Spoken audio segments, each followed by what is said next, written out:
تو وہ مکار سانپ کہنے لگا اب تو میں تیرے جسم سے باہر نہیں آؤں گا، یا تو میں اپنے زہر سے تجھے ہلاک کر دوں گا یا تیرے دل میں سوراخ کروں گا۔ ایک بزرگ ایک مرتبہ شکار پر گئے، جیسے ہی وہ سنسان ویران جگہ پر پہنچے تو ان کے سامنے ایک سانپ آ کر اپنی دم پر کھڑا ہو گیا اور بڑی عاجزی سے کہنے لگا کہ خدا کے لیے مجھے پناہ دیجئے، اللہ تعالیٰ آپ کو اپنے عرش کے سائے میں اس دن پناہ دے گا جس دن اس کے عرش کے سوا کوئی سایہ نہ ہوگا۔ ان بزرگ نے کہا میں تیری مدد کیسے کروں؟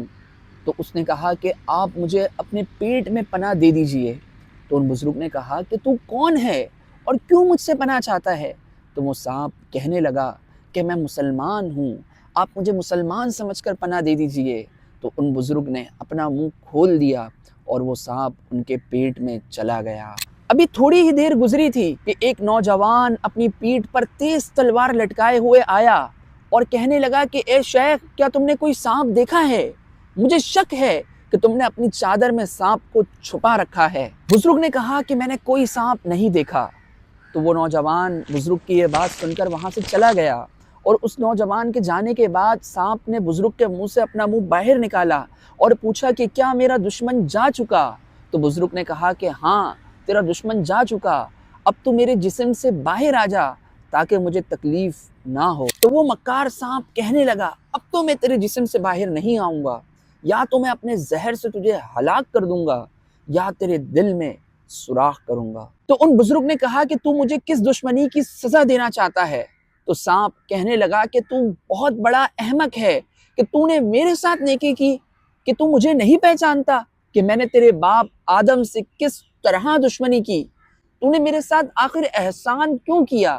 نہ تو میرے پاس کوئی مال و دولت ہے، نہ کوئی سواری ہے جسے کوئی بطور انعام میں تجھے دوں۔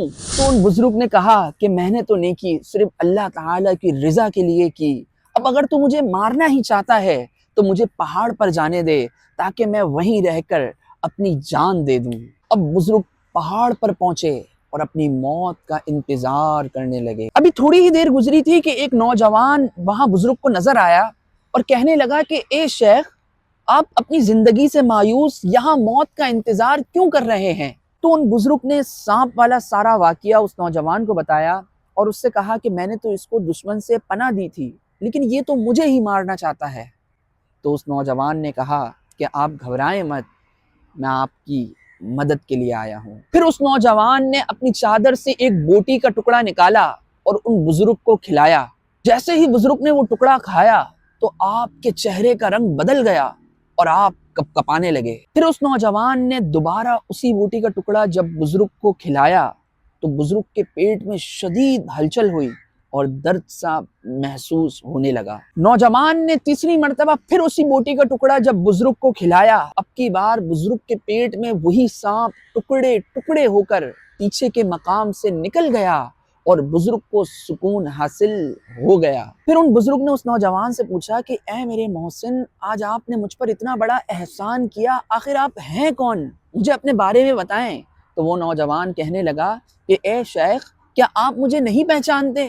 ارے میں آپ کا نیک عمل ہوں۔ جب سانپ نے آپ کو دھوکہ دیا تو اللہ تعالیٰ کے فرشتوں نے اس سے عرض کی کہ اے رب عز و جل، اس بندے کو سانپ کے شر سے محفوظ رکھ۔ تو اللہ تعالیٰ نے مجھے حکم دیا کہ اے فلاں بندے کے نیک عمل، تو جا اور میرے بندے کی مدد کر اور اس سے کہہ دے کہ تو نے محض ہماری رضا کے لیے نیکی کی تو ہم نے تجھے احسان کرنے والوں میں شامل کر لیا اور ہم تیرا انجام بھی محسنین کے ساتھ فرمائیں گے اور تیرے دشمنوں سے تیری حفاظت بھی کریں گے۔ اللہ اکبر کبیرہ۔ تو دیکھا آپ نے کہ جو بھی عمل اللہ تعالیٰ کی رضا کے لیے کیا جاتا ہے وہ کبھی بھی رائے گا نہیں جاتا۔